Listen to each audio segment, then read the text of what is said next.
So നമ്മളിന്ന് RRB group D എക്സാമിനെ കുറിച്ചിട്ടാണ് discuss ചെയ്യാൻ വേണ്ടിയിട്ട് പോകുന്നത്. സോ വീഡിയോയിലേക്ക് കിടക്കുന്നതിന് മുമ്പ് ടെലിഗ്രാം ചാനലിലും വാട്സാപ്പ് കമ്മ്യൂണിറ്റിയുടെയും ലിങ്ക് ഡിസ്ക്രിപ്ഷൻ ബോക്സിൽ പ്രൊവൈഡ് ചെയ്തിട്ടുണ്ട്. അതിൽ ഫ്രീ മെറ്റീരിയൽസ് പ്രൊവൈഡ് ചെയ്യുന്നുണ്ട്. പ്ലസ് ഡെയിലി ന്യൂസ് പേപ്പർ അനാലിസിസും നോട്ട്സും എക്സാംസൊക്കെ പ്രൊവൈഡ് ചെയ്യുന്നുണ്ട്. താല്പര്യമുണ്ടെങ്കിൽ അതിൽ ജോയിൻ ചെയ്യുക.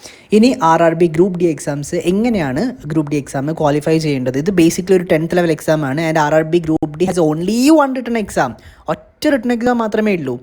And maths, reasoning, general science and general awareness and current affairs പാർട്ടാണ് ഇതിൽ സബ്ജക്റ്റ് ആയിട്ട് വരുന്നത്, വിച്ച് ഈസ് വെരി ഈസി. പ്രോപ്പറായിട്ട് ഇന്ന് പഠിച്ചു എന്നാണെങ്കിൽ ക്വാളിഫൈ ചെയ്യാവുന്നതേ ഉള്ളൂ. 100 ക്വസ്റ്റ്യൻസ് ആണ്, 90 മിനിറ്റ്സ് ആണ്. ഓരോ ക്വസ്റ്റിനും ഓരോ മാർക്ക് ഉണ്ടാവുക. 1/3 നെഗറ്റീവ് മാർക്കിംഗ് ഉണ്ടാവും. അക്കോർഡിംഗ്ലി വേണം നിങ്ങൾ പ്രിപ്പയർ ചെയ്യാൻ.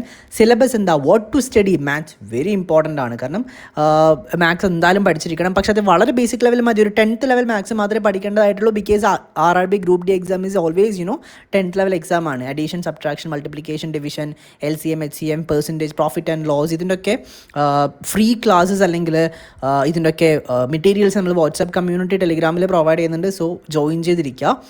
ഹൈ ലെവൽ മാത്സ് ഒന്നുമല്ല, ഇവിടെ സ്പീഡ് മാത്രം മാറ്റർ ചെയ്യുന്നത്. പ്രോപ്പറായിട്ട് PYQs വെച്ചിട്ടൊന്ന് വർക്ക്ഔട്ട് ചെയ്തു എന്നാണെങ്കിൽ you will be able to qualify the examination. അടുത്തത് റീസണിങ് പാർട്ട്. അത് കഴിഞ്ഞിട്ട് ജനറൽ സയൻസ് പാർട്ട് ഉണ്ട്. 6 to 10 വരെയുള്ള ബേസിക് ആയിട്ടുള്ള ഫിസിക്സ്, കെമിസ്ട്രി ആൻഡ് ബയോ ആവശ്യമാണ്. Questions direct questions statement type questions പോലും അല്ല. General awareness and current affairs part, history, geography, polity, economy, current affairs, last 1 year current affairs നമുക്ക് അവിടെ cover ചെയ്യാവുന്നേ. പിന്നെ scheme, അതായത് ഗവൺമെൻറ് സ്കീംസ് അല്ലെങ്കിൽ sports awards, ഇതൊക്കെ നമുക്ക് ഒറ്റൊരു സിംഗിൾ ക്ലാസ്സിൽ ഒരു 4 to 5 hours കംപ്ലീറ്റ് ചെയ്യാവുന്നേ ഉള്ളൂ. സ്റ്റഡി പ്ലാൻ എന്തായിരിക്കണം? ഡെയിലി ഒരു 1.5 hours മാത്സിന് മാറ്റി വെക്കണം. ഒരു 30 minutes ക്ലാസ്സിനും അതിനുശേഷം ഒരു 1 hour എന്തിന് പ്രാക്ടീസിങ്ങിന്. ഇപ്പോൾ നമ്മുടെ ബാച്ചിലേക്ക് ജോയിൻ ചെയ്യാൻ താല്പര്യമുണ്ടെങ്കിൽ മന്ത്ലി 500 ഫീസ് വരുന്നൊരു ബാച്ച് ഉണ്ട്. താല്പര്യമുണ്ടെങ്കിൽ ജോയിൻ ചെയ്യാം. അതർവൈസ് സെൽഫ് സ്റ്റഡി ചെയ്യുക. പക്ഷേ അപ്പോഴും ക്ലാസ്സിനപ്പുറം ഇമ്പോർട്ടൻസ് കൊടുക്കേണ്ടത് PYQസിനും ക്വസ്റ്റ്യൻ പ്രാക്ടീസിനായിരിക്കണം. എഗെയിൻ റീസണിങ് അതേപോലെ തന്നെ ആയിരിക്കണം. പക്ഷേ ജനറൽ സയൻസും കറണ്ട് അഫയേഴ്സും ജനറൽ അവയർനെസ്സും GK പാർട്ടും മാക്സിമം ഫോക്കസ് ചെയ്യേണ്ടത് റിവൈസ് ചെയ്യാനാണ്. കാരണം ഇവിടെ ക്വസ്റ്റ്യൻ പ്രാക്ടീസിനേക്കാൾ ഇമ്പോർട്ടൻ്റ് ആയിട്ടുള്ളത് റിവിഷനാണ്. Practice is the key. കാരണം പ്രീവിയസ് ഇയർ ക്വസ്റ്റ്യൻസ് വെച്ച് മാത്സും റീസണിങ്ങും പ്രോപ്പറായിട്ട് വർക്ക്ഔട്ട് ചെയ്യേണ്ടത് വളരെ ഇമ്പോർട്ടൻ്റ് ആണ്. Last 30 days strategy, new topics, formula, short note, PYQs maximum നോക്കട്ടുണ്ട് ചെയ്യുക.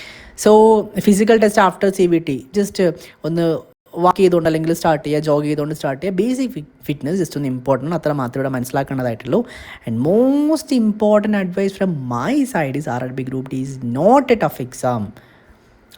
Consistency beats intelligence and many deal it in very first attempt and 10th level exam and you will be able to do it.